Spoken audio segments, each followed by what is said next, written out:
My name is Aphra Shemza. I'm one of the co-founders of Flux Events, and I'm also an artist. I work with art and technology myself, working with light and abstraction and interactivity. So I've been very kindly invited to come and host this panel, and we'll be talking to the students a bit more, answering questions about their work. But I'm just going to start off with our introduction about Flux and who we are, and it might be relevant to some of you, and we're hoping to get a lot more people involved with Flux as we go on. So this is Flux. This is the co-founders, the organisers. So we've got Maria Almina in the middle, Oliver Gingrich and myself. And we began Flux, we're all artists. We began Flux in 2016 at a gallery called Lights of Soho, which is unfortunately no more, but it was our home for a good year and a half. And so they were, the catchphrase was London's first light art gallery, or the home of London's light art. And we were very lucky to be given a room there for free and some cheap drinks for our artists. When we began, it was the three of us, having been out of education for a long time, but having been moving around in the media art world in London. And we felt like, we really want to see each other more often, just the three of us, but also we'd love to have a peer network for artists, working with technology where we can meet regularly, because you don't really get that when you're out of university. It began with us inviting our friends, so our artist friends, each of us, to the first event, and there was about 30 people, and we asked them, we've got this space, what do you want us to do with it? And the answer was, we want to meet regularly, we want to discuss our works and have a bit of a discourse going on. And so it began as this sort of introverted kind of artist peer network. So I'll just talk I'll just begin actually with our work. So if I can have the next slide, please. So this is Maria. She runs a studio called Chematica Studio. They've been running for about 6 years now. So Maria is exploring transcendental practices, so how to create altered states through performance. So her practice, they use live body mapping technology with a Connect and custom software, and then they produce performances. And the idea is to somehow alter the states of the audience members. Maria they've got a residency at the moment at Rutanen gallery, and they're going to be doing performances of Transcendence on Wednesday and Thursday next week. And I think they've just released some special tickets for the Wednesday evening that are still left, because it got sold out very quickly. So there might be a couple if you wanted to go and see it. So can I have the next slide, please? Yeah, so Oliver Gingrich is one of the other co-founders, and he also works as an individual artist, but also works in a collective himself called Anonima Group. And they're very interested in sound and how to visualize sound, and how to bring audience members into kind of participatory works, interactive works, where you're using your voice, and your voice is kind of changing your surroundings, maybe through image, projection, or water, lots of different things like that. And I'll have my next slide, please. And then there's me, just to give you a bit more of a background. So I work with abstraction, interactivity and light. I use lots of different materials to create my work. I would say I'm kind of a traditional sculptor in a lot of ways. So I'm interested in form and composition, but I also integrate technology within my work and try and do that seamlessly, so that there's a kind of balance between these materials. So as you can see, the three of us are very diverse in our artist practices, and so with that we bring to Flux a whole different array of knowledge and also different networks. So we each have, we've got the performance networks, we've got some more international, Oliver has a lot more international networks, and then I've got the more kind of modernist, light art, academic networks. Okay, could I have my next slide, please? So with Flux, we do monthly talks events. At the moment, our home is the Library Club on St Martin's Lane in central London. Each of these talks events are centred around a theme that one of us three decides on, and then we curate an evening of talks with artist speakers. And our last event was very well attended. We had, it was site-specific art, and we had a large number of art, and it's mostly artists that come to the events. We had about 60 artists there last time, which was great. So there's an archive where you can watch and listen to all of our previous events and find out what all these people have been doing and all the topics we've discussed. And also we've got another event coming up in September, and we do lots and lots of different events every month. So please do come along. It's definitely not an exclusive place. We want to encourage as much audience participation and dialogue as possible. And if you're interested in speaking, maybe there will be a theme that relates to your practice, and we'll be really interested in opening those doors and having more and more people involved with what we're doing. Could I have my next slide, please? So through that we also have a list of our artists on the website that we've worked with. These are artists who have spoken at our events through our invitation, or we've done exhibitions with them. So this is just a snapshot, a screenshot of part of that page, but on there you can see it just has links to all these wonderful artists' work, and you can get a bit more of an idea about what they do. And so we're acting as a kind of sort of a network so that other people can come in and find artists working with technology and then get in touch with them directly. Next slide, please. So I'll just talk to you briefly about two events that we've done this year. So in June we did our first ever exhibition. So previously we'd been very introverted, talking to each other, discussing for nearly 2 years. And then we had an opportunity to do a big scale show at Ugly Duck. And the students came along to the show with Theo. He brought everybody along, so that was great. And we got to do a tour. And with that we had our kind of Flux family, so the artists that have been coming regularly every month since we started, who have been taking part in the talks and things like this. And they exhibited their works. We had 30 speakers, we had people from the Arts Council, we had people from different arts organisations, the Computer Arts Society, EVA, Electronic Visual Arts Conference, as well as 2 nights of performances and a workshop. So it was really jam-packed. We did apply for Arts Council funding. Unfortunately, we didn't get it. It's very, very difficult, competitive. But we did pull it off because we are this big family and everybody put in their time and their energy for free.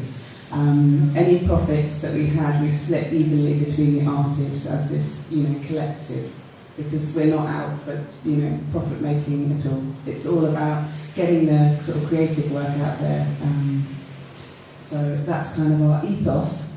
So also it's very well archived on our website, so you can see the workshops. There's some photography and documentation there. Next slide, please. So shortly after we've done our first exhibition, and within a matter of weeks we did our second exhibition, which was called Aya, and it was a collaborative community project with the Grenfell Tower community. And for this project we were funded by the Arts Council and also by the Royal Borough of Kensington and Chelsea. And it was based around Islamic digital art, and we had workshops with families and children from the Grenfell Tower area, creating these Islamic digital patterns, geometric patterns. which were then digitised and turned into the piece that you can see in the middle, which was actually an animation, which was then projected back into the community on the side of a leisure centre. And so there was a lot of kind of the community aspect and the interactivity of it all was great. And so many people came back from the workshops and they really wanted to see their geometric piece back into the animation. You know, there was a sense of ownership in it, and it really worked very well. Next slide, please. So this is our next event, which is on the 26th of September, and it's called Posthuman. It's curated by Oliver, and we've got these Mark Farrad, Anna Troisi, Rachel Mee, and I think there's one more to be confirmed at the moment. And the event will be looking at what it means to be human in the digital age, looking at artificial intelligence, VR, spaces, and general human nature and technology. So we hope that you can join us for that. Next slide, please. Okay. So Flux also has many partnerships with different organisations, and one of them is the Electronic Visual Arts Conference. So this has been running, it will be 30 in 2020. And this is an opportunity for anyone really to get involved with this conference. So they are launching an open call for academic papers at the end of October, I think, and Flux is really involved with EVA. So what we did this year is we were offered a certain amount of bursary spaces for the Flux artists, and you could either submit to do a full paper, which was 8 pages, if you felt like you could and you were able to, or you could be accepted onto the research workshop. And this basically allows you to have a 2-page paper published in the proceedings of the conference, and allows you to do a short presentation that's more a kind of show and tell, so it's less formal. And this works really well for lots of artists that wanted to get into the academic side of things but were a bit nervous about how you go about it. So this year we're investing a lot more time and energy into providing workshops for our artists on how to write an academic paper, or even how to just write your proposal, for the first session. So we'd really like everybody, if you're interested in that, I can talk to you a bit more about it, but do look at their website.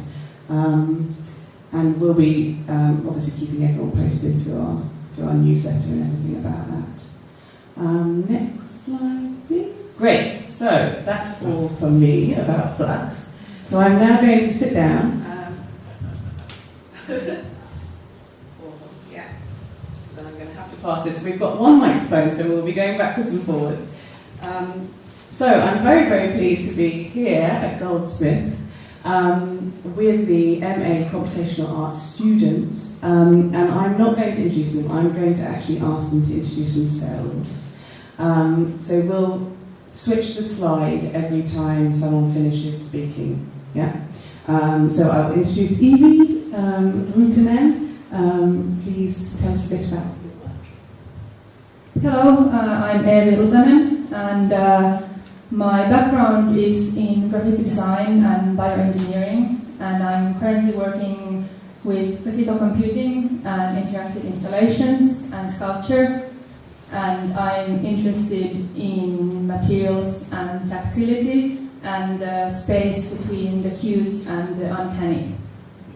Great, thank you. Straight to me. Laura Dekker, and I'm interested in how humans use technology how we use technology to experience and cope with and interpret the world, and then also in particular I'm interested in models of consciousness, so machine, human, and any other thing that might possibly have consciousness.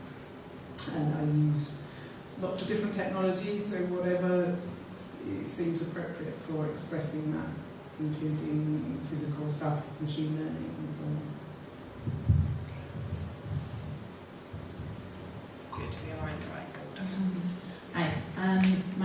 Rebecca Aston, and my background is in fine art and programming. And I'm sort of interested in, well, firstly, I'm from Zimbabwe, and so a lot of my work grapples with post-colonial issues and thinking about history and the history of the British Empire. And I've been thinking about material culture and how both historical material culture, specifically in this show, and sort of technology, and how we engage with those artifacts culturally and socially, and as sort of the matter that exists like porcelain and things like that. So yeah, it's me. I'm Luke Demarest. I have a background in sculpture and software, and most of my work looks at communication, meaning making, and language, and also like how we represent our realities, or how we kind of create these connections between people. Thank you very much. So, as we're here today at the Computational Arts End of Year exhibition, so I was just wondering, perhaps you've never heard of what Computational Arts is, perhaps you've got no idea and you're here for the first time, thinking, what is Computational Arts? So that's my first question.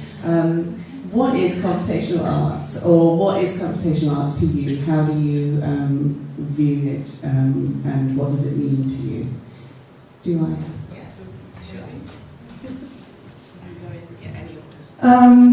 Maybe to me the most integral and interesting aspects of computational arts is the kind of fluctuation of agency. So the computational artist kind of uses their agency first to create some kind of like process or system, and then kind of like surrenders their agency for that system to generate something, and then the artist again kind of like retakes the agency back to probably curate some of the outcomes of that process, and it becomes this kind of loop of tweaking and fixing the process and curating the outcomes.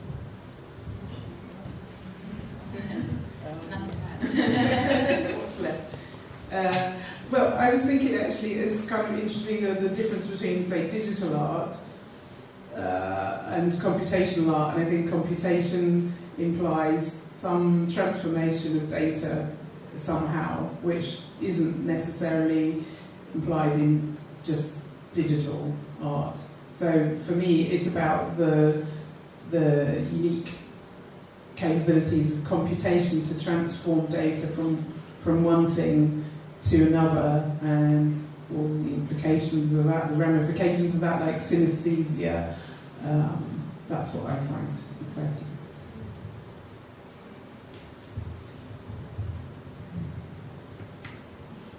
Yeah, well, Eevie kind of stole my answer, but yeah, I think similarly for me, when I think about computational arts, it's really just about creating systems. And I think what's interesting when you think about computation and you think about art, it is really about these processes that you come up with. And just like an analog artist working with paint, they similarly come up with a system or a process where they're in this feedback loop with their medium. And you're responding to your own output and then making decisions based with that. And to me, really, like when I think about art, I like to think of it as a much more expanded definition. Maybe anything could be computation, maybe anything could be painting. And it's really just about how you're engaging with these different mediums. So yeah, that's my answer. Maybe to build off Becky, of course computational art has all the standard responses of what is art in the first place, which has tons of answers from different people. But unlike painting, that's like in some ways focused on the material and its history and painters and that practitioner's history. It's more about process than an actual thing. So computational art isn't computer art because it's not about computers, so to speak, but it's about a way in working. So even though it could be really broad, it's like not vague, but more really specific to say it's a way of working with varied material, perhaps. Amazing answers. That was great. That really kicked us off very, very nicely, I think. Just to say, it would be great, we can throw in, if anyone's got something burning to say in relationship to any of these questions, then do put your hand up and we will try and get to those, but we will do a question and answers at the end. So if you can hold on, do, but if you really want to, it would be nice to have a bit of a discourse going on. Are you able to give an idea of the themes or common themes that are addressed within the computational arts? Just to give people a few ideas of those first.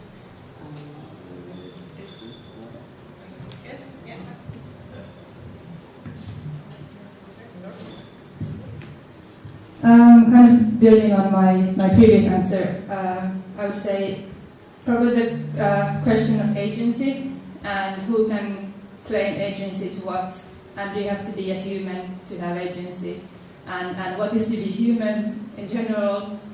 Yeah, I think those are like one of the most pressing and interesting questions.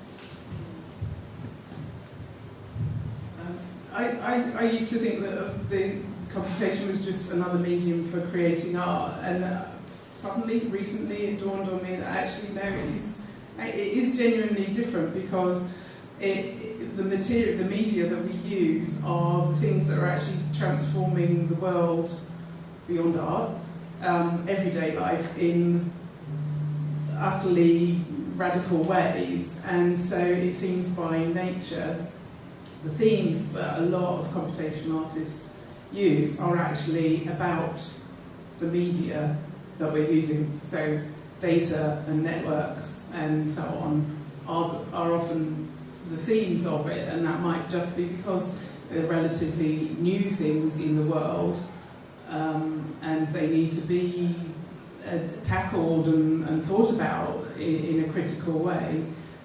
So in that way I think it makes it kind of unique, because paint has not been an intense social agent in the same way as data, for example, is. Yeah, I sort of feel similarly to Laura, because I think that we're in somewhat of a unique moment in time where we're sort of observing how much the material world and technologies really influence the way we organize socially and how we live in the world. You know, you can think about trains or cars and how those obviously changed society drastically. But now, you know, with an iPhone, you look at that and it's so easy to observe just within one generation how drastically that can change the way we relate to things and how we relate to each other. And I think computation and working with technology puts you in a unique position to comment on these things. Or you know, like that is what a lot of people are interested in commenting on, thinking about algorithms and thinking about social media and how that's changing constantly and how it's changing the way that we think about the world. Yeah, I guess to add is as it gets more and more complex, it's like harder and harder to actually understand what's going on in the first place. And so it's, at least on a personal level, a good way to have a reflective or a critical practice to kind of dive into these bigger things that are redefining how we look at the world or larger things in general.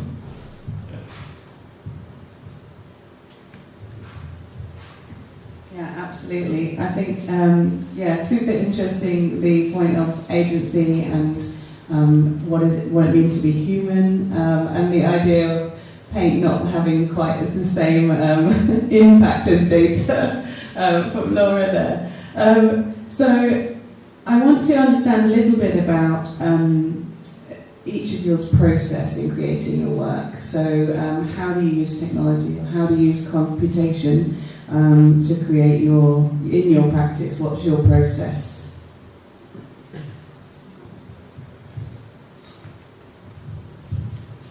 Because lately I've been working with more kind of like sculptural installations and artworks.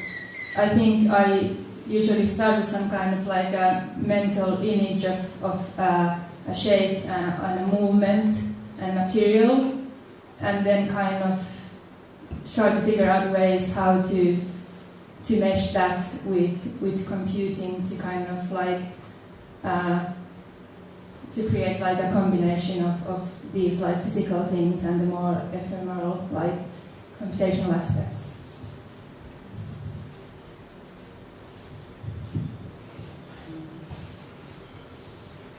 I'm usually inspired by reading something that has nothing necessarily to do with art, or it's usually about. So recently I've been interested in reading about various philosophical ideas of consciousness and how that might be implemented.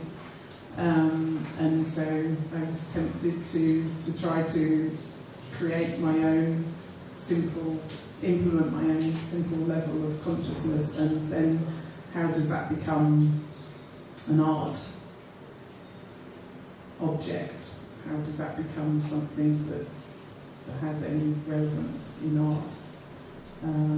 So a lot of fiddling and experimenting and trying as soon as possible to take it out into the world and show it in public, which is really kind of scary thing, because it's like you're exposing a lot of yourself when you put something out into the world, but you have to do that to get feedback so that you can go to the next iteration and improve it. So there's a lot of looping around, iterating.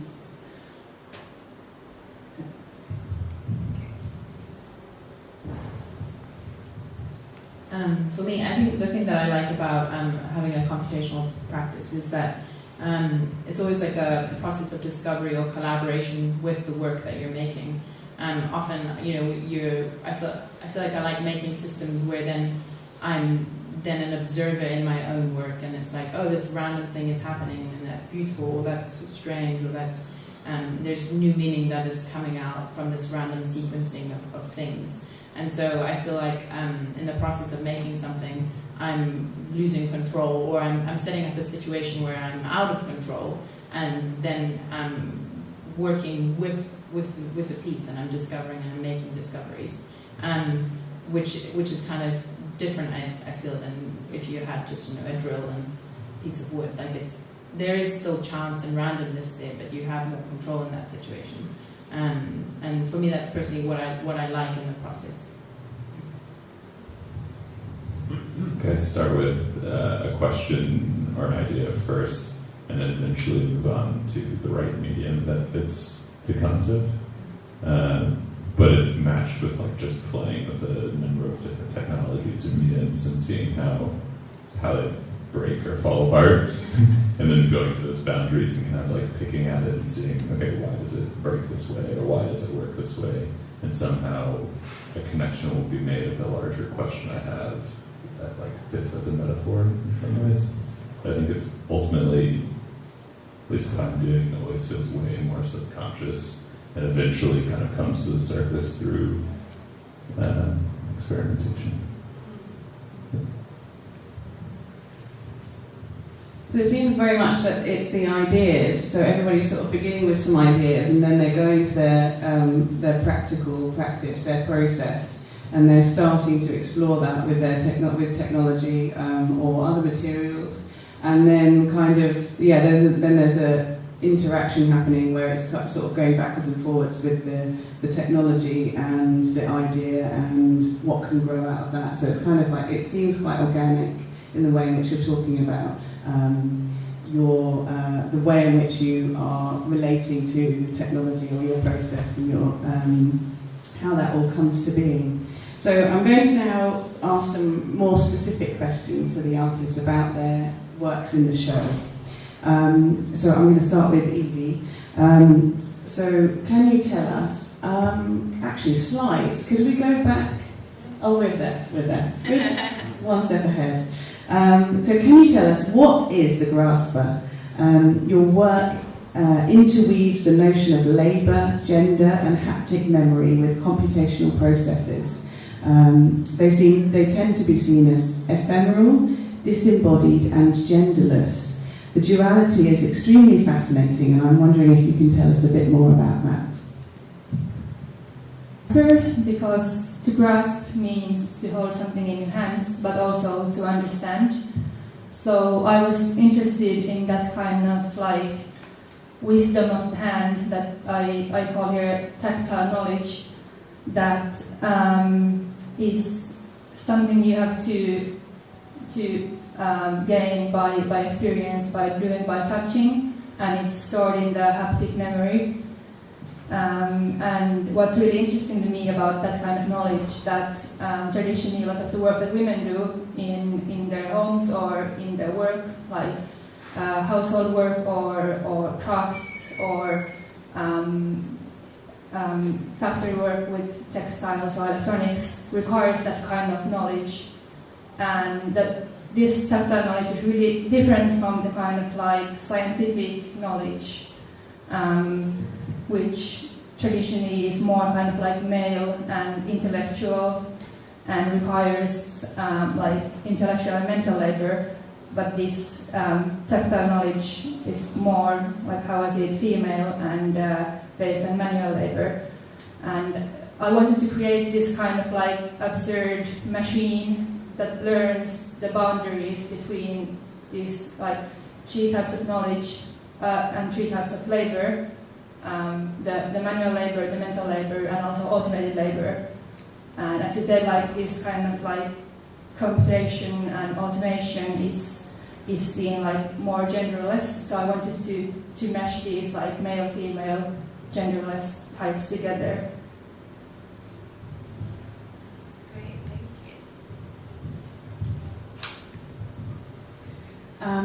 So Laura, I'm interested in your work implying this sort of notion of computational intimacy, a computational touch, or the way in which the viewer is responding to the computer as well. How do you connect data with sensuality? At the lowest possible level, it's like the biological sensing and sensuality, in that there's a sensor and a signal is triggered, and the signal is passed in the data form, whether in a neuron, it's ions going down the nerve, but in my machine, it's a sensor with an electronic pulse. So in that way, it's not actually different from the biological thing. And then, so speaking just for my system, not in a more broader sense, but the data from that sensing is held in what I call a data soup. So this machine has a non-centralized control where it's getting data from these multiple places, and then using that raw data at a higher level to express itself. But in between, there are other processes of transformation internally. So I talked about the idea of synesthesia earlier, and I think that's something that's very exciting about computation, that you can explicitly show these synesthetic paths. So in my machine, is taking its visual input and using a neural network to transform that into taste. That's an arbitrary choice, but I was interested in this idea of moving away from conscious human value judgment senses. So taste seemed a bit more abstract. So transforming vision to taste, and keeping the data and the interpretation of it quite separate from from a human. It's like a way of looking at something that's other than the human, and seeing how you can relate to what this machine is doing, where it behaves unlike a human might, and seeing how far you can take that. I think that's enough for now. No, I think, yeah, I really enjoyed hearing a bit more about your work because and hearing how complex it is with the different data channels that are coming in, you know, from all sorts of different places. I'm wondering if you can just tell us a little bit about how, where your piece is getting its data from and how that kind of works. I'm just throwing this one at you, just because I think it might give everyone a little bit better idea of what's going on. Yeah, so I wanted to, as I was saying, implementing this idea of a thing that's getting sensing from multiple places, doing something with that data, and then expressing itself in a conscious way. So the data comes from, it probes its internal states, like its CPU level. So what the processing load is at any given moment. It responds to touch. It responds to its visual input that it then transforms internally. It's scraping data from live data from the Iceland website. So the idea is that it's going further and further beyond itself, out onto the New Cross Road, getting data, live data from Iceland's today's special offers of the website, air quality data, and then going beyond that out to the internet with reading news articles from The Guardian and also the Gutenberg website, where there's thousands and thousands of books digitised that you can access and use for free, which is an amazing resource. So it's that idea of exploring its world further and further beyond itself. Thank you. I think that is definitely worth hearing a little bit more about those outside sources of data. So I'm going to move over to Rebecca. So your work looks at questions of cultural heritage in the context of data. Interestingly, you use data to reflect on these narratives that help to create it in the first place. Do you think the arts can play a role in questioning this relationship between data and cultural narratives?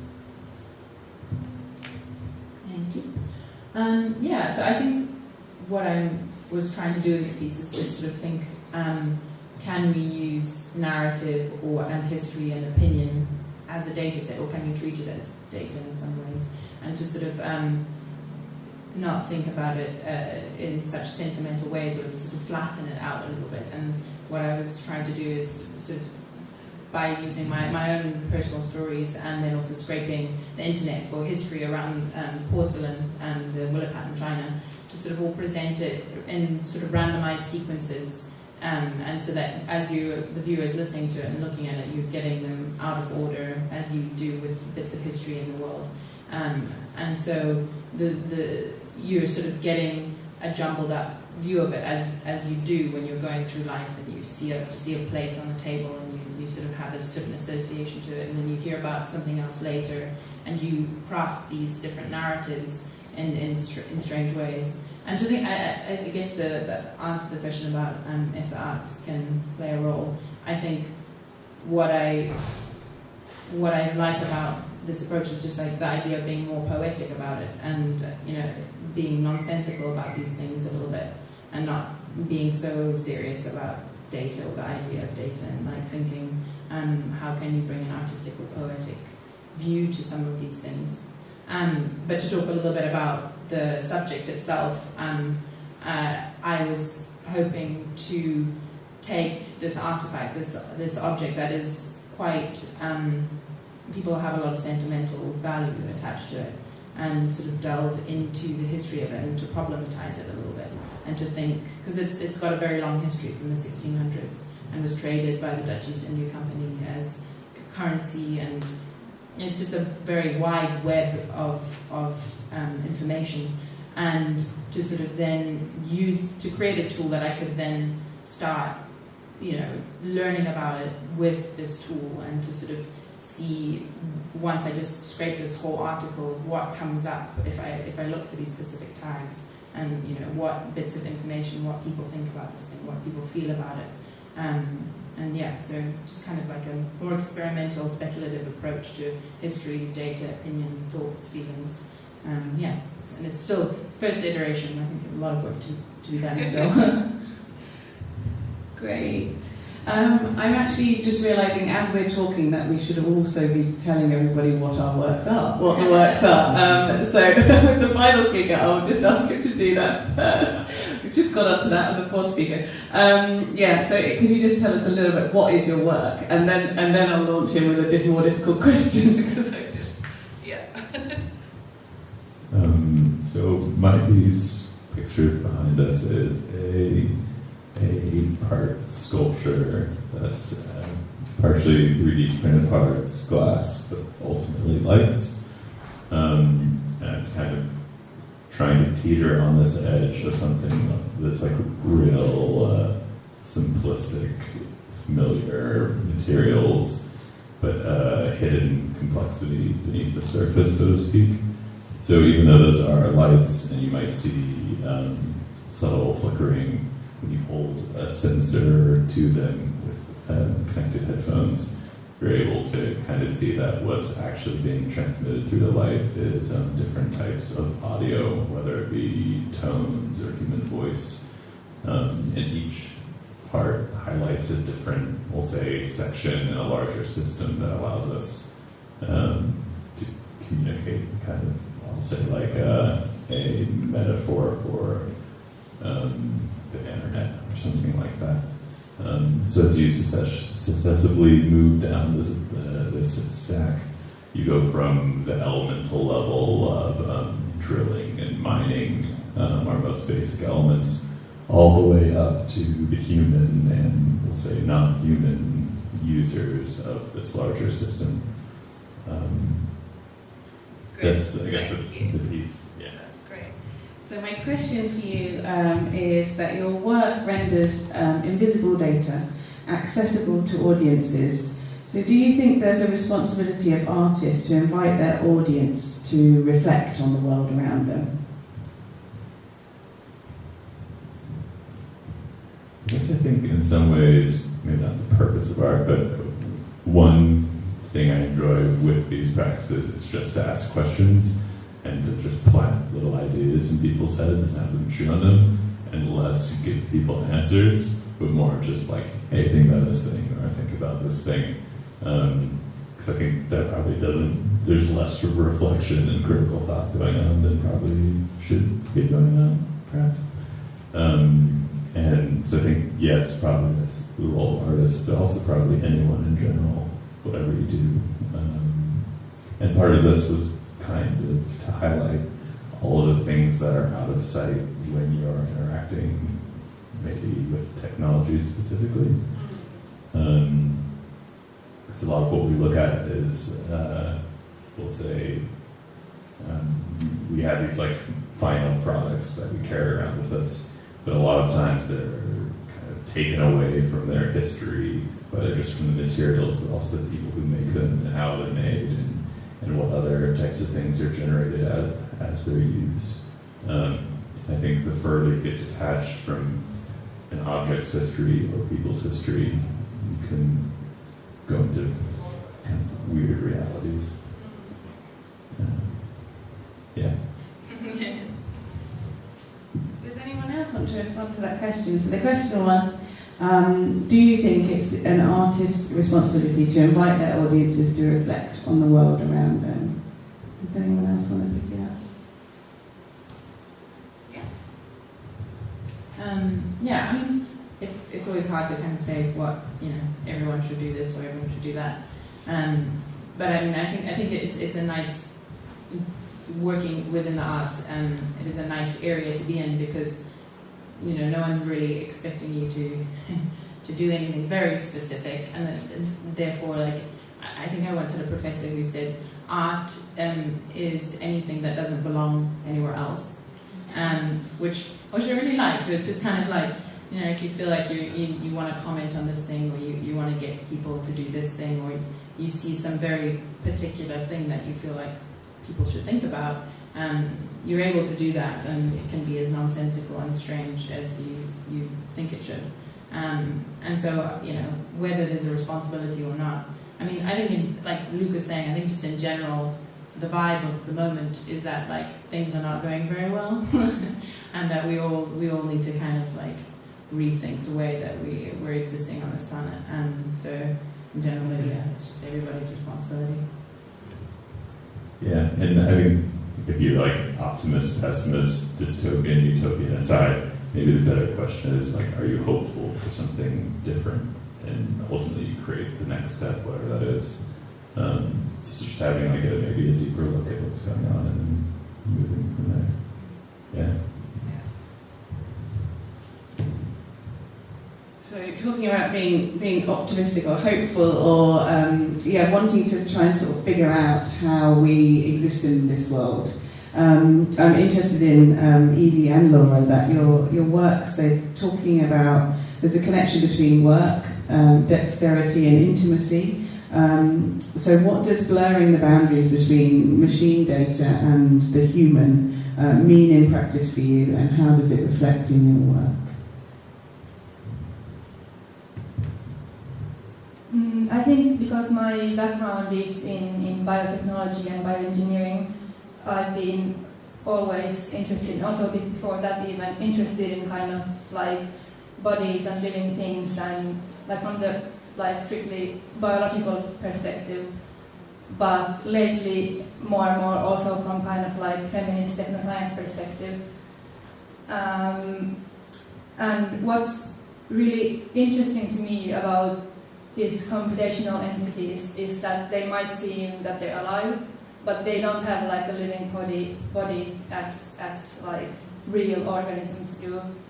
And I think that's why computation is a really interesting tool for kind of discovering those fundamental differences between the human and the non-human.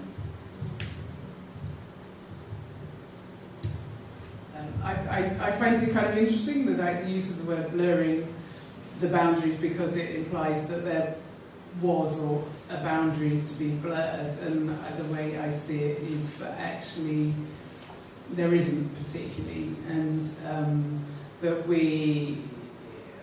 if we think of the things that in the world around us that we use for perception or cognition, they just is sort of arbitrary. This, like, whether it's part of our biological matter or they're things that we appropriate beyond, and that they're still part of us. They're things that either we have made or somebody else has made, and they become part of how we do things.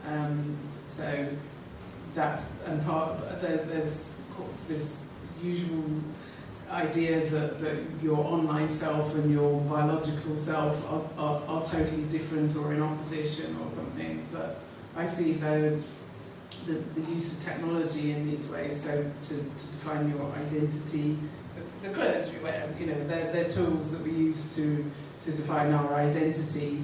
I don't really see them as being separate from us, and so the tools that we use for understanding and solving problems in the world are still part of us too.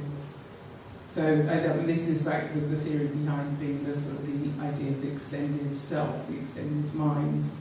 And I think that using computation as a way of exploring those ideas is really exciting, because you can set these experiments up and have them running beyond your immediate control, and you learn things about systems in setting up those experiments.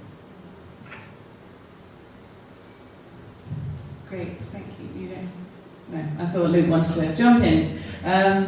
Right, well, so I want to round off with a few questions more, but less about what's happening here and more about what you might want to do in the future. So obviously everybody is graduating now. So this is more about, what's next. So I'm wondering if you can tell us, following your time at Goldsmiths, how do you intend to continue on with your practice? Are you looking for studio spaces? Are there any specific challenges that you're going to have to tackle? Well, I'm just going to say I'm not leaving it, so I don't have to think about this yet. That's great.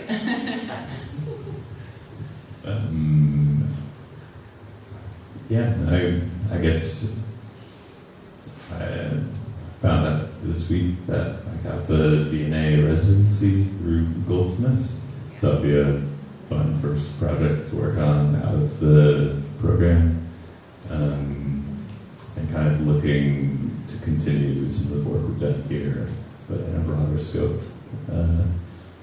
Yeah.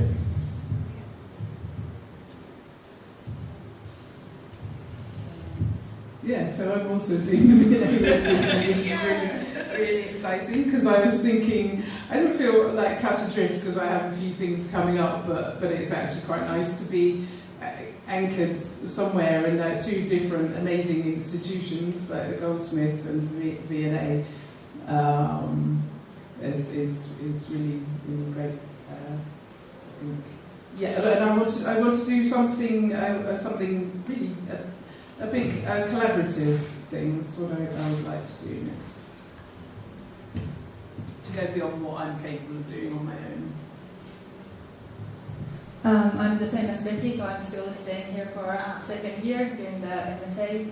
And because I've been lately interested in the sense of touch and kind of like moving away from the sense of vision, I probably would want to venture with something to do with sound next. I've never been a musical person or worked with sound, so it would be an interesting challenge. And regarding studio space, I think I need one because I was doing my silicone udder in our living room with like a huge plaster cast, and my partner is not happy with that anymore. So I have to look for another studio space. Yeah. I also take over my kitchen and house. Luckily my partner is also an artist, so we get to do all that crazy stuff together. So I'm wondering then, I didn't realise that you weren't graduating this year, but that's great. But I'm wondering, it applies to everybody, in 5 years' time, where do you see yourself in 5 years' time? What are sort of your hopes and dreams? What would you like to achieve within the next 5 years? I guess Alan Kay, the creator of the mouse, said the best future to live in is the one you invent. So I have no idea, but just to work on more strange things with interesting people would be the best way to spend time, I think. Yeah, I try not to plan too much. So yeah, I don't know. I guess I hope I'm not broke in 5 years. That'll be a good place to start. No, I really don't know. I don't know. Any more concrete ideas about what you might like to do? A bit more income from it. Any more thoughts? Not really. I don't want to plan ahead too far, and I'm happy in the kind of place that I'm now, kind of experimenting with weird stuff, as August said. And yeah, I don't know what the future brings. I'm not worried. I'm optimistic. Great. So we've just got actually about 7 or 8 minutes left. So I should open this up to the floor now, I think. So do we have any questions for our panellists? No one at all? Yeah? It's a little bit about the future and art's contribution towards that. I was really interested in the question you asked about sort of transformation and comment on a technology that's currently really transforming our interactions with the world. I feel like sometimes decisions are made in technology that change our interactions with the world that we don't understand. So like an algorithm for what you search on Google will pop up things and we think that's the most relevant stuff, but how do I actually know that's the most relevant stuff? Someone's generating an algorithm and I feel like I'm losing control of the way I interact with the world. I'm just curious what art can do to either criticize that or whether you're in some ways part of it.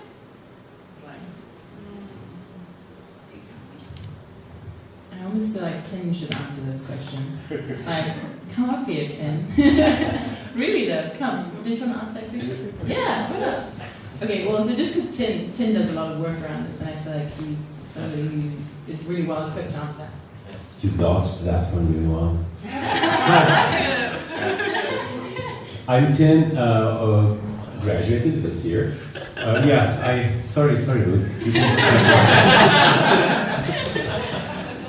I graduated this year, and in my day job, I work with activists and advocates on a lot around how to utilize technology and how to both fight against and learn how to use technology for advocacy, and a lot of my work is around online hate speech and algorithms and ethics and AI.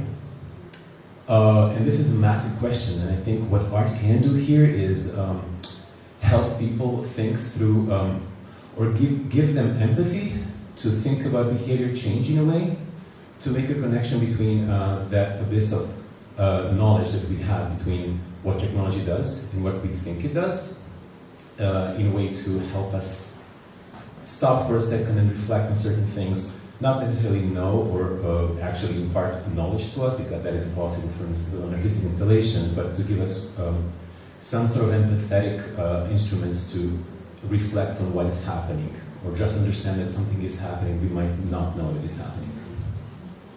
Yeah? Thanks, Tim. Sorry to do that to you. Come back, Luke.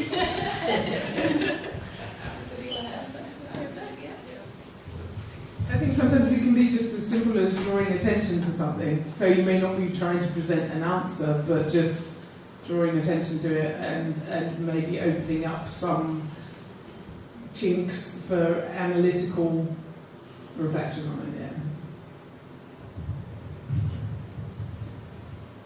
I think the most important thing would be to include more people from more various backgrounds in the creation of these technologies, and that maybe can't be only done in the art world, but mainly in the spaces where those technologies are created, to have more diverse group of people. Do you have any further questions? Yes, at the back. I was just going to say, it's kind of an open-ended question. Technology is often seen not as like a free or like expressive medium or like field. Like it's seen as something where like things are done a certain way. I was wondering if any of you had any particular ideas on how, or if technology has, through this course, become a way that you express yourself more, or like has opened avenues for expression that you felt weren't there before through traditional art methodologies. If that makes sense. Yeah, That's a question. absolutely.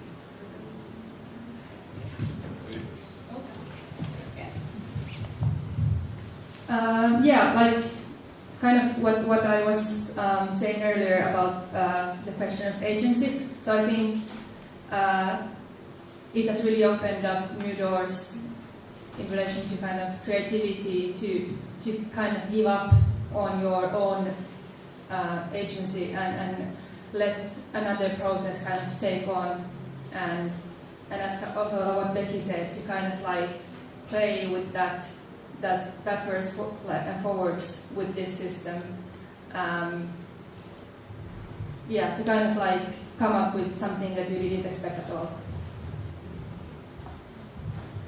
I would go kind of even beyond that, in that it's not just a means of expression, but in sometimes creating a piece of work, it feels quite autobiographical and almost like this, you're creating this alter ego that's living some existence that you either can't or would like to, or might be horrified by, or it becomes a proxy for yourself or for something else.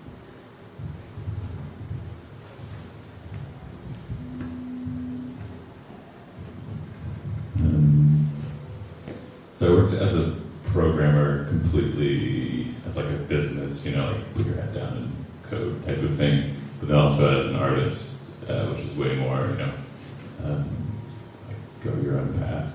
But I think the coolest thing about this is that, one, you can express yourself differently, but I think the main thing that we're making, or that maybe that art can make, is communities and not necessarily the work itself. So code allows you to collaborate and use other people's stuff and make things together. And one of our main tools, Open Frameworks, explicitly states it's not do it yourself, DIY, but do it with others. And the idea is ultimately you're making a community of people working together, and I think that's a different way to look at it. Yeah, actually, I think that's one of the major differences for me, is that I think I studied fine art in my undergraduate degree, and it's kind of like a fenced off thing, and like, this is my idea. I use bricks first, step away, and so whereas like what's been wonderful about this course really is that it very much is like share this information, help each other, and I think it's very much to do with this open source free software movement, and I think really that's the best way to make anything. You make better systems and come up with stronger ideas if you're in dialogue with one another. Having a community of people who are able to, know a lot of things and are able to help on a lot of different fronts. So yeah, it's been good. Great. Do we have any more questions? No. Great. Well, yes. I wanted to ask something about the discourse around agency and shifting and sharing agency with the non-human.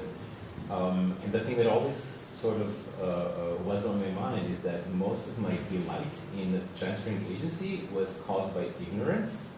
In the sense, I don't know what's going to happen, so I get surprised. And so, what are your thoughts on whether gaining knowledge removes the capacity to develop this transfer of agency?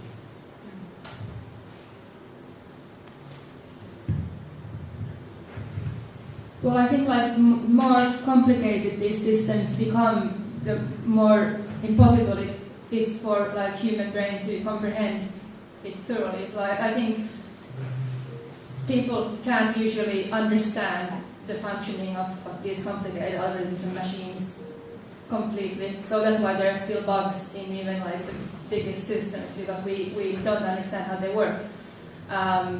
So yeah, I think there's still always going to be room for that kind of unknown or the computational sublime.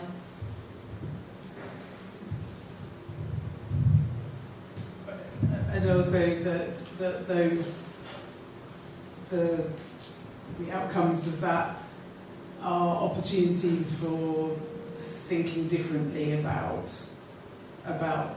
the world and the systems of the world, and those will always arise. And I think for me that's the most exciting things, like thinking how can you think about things differently, and trying to detect the biases or get around the biases of what humans impose on the world,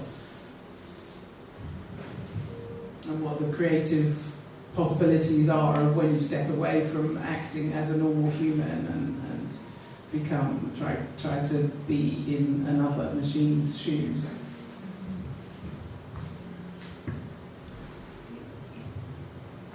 I don't know, I was just going to say, I do remember the first time I ever used processing, and I was moving my mouse around. I was like, oh my goodness, I can draw with my mouse. And this, obviously some of that shininess fades over time as you're done this, seen this. But I think you can apply that to so many things. So, but yeah, as Eevie says, I think even with deep learning and neural nets and stuff, it's we don't know what's happening in there. Do we really? No. Yeah, I think it's the classic. The more you learn, the more you realize you have no idea what you're doing. So I don't think I'll ever. Yeah, I think that's the right place to be in. Yeah.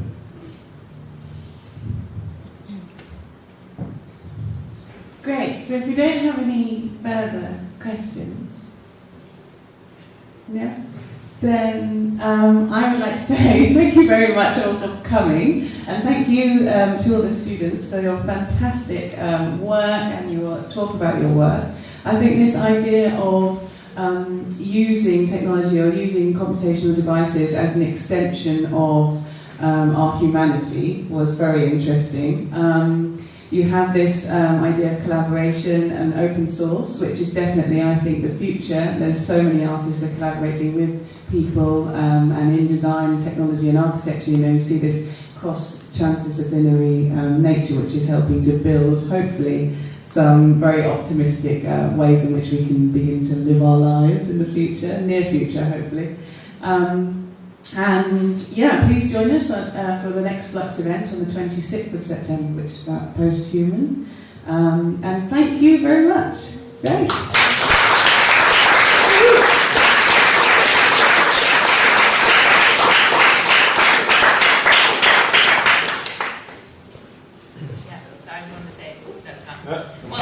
Just want to say thank you to Aphra for joining us today. And yeah, we're going to have performances later, and there's going to be another tour, so stick around, whatever you want to do. But thank you for coming.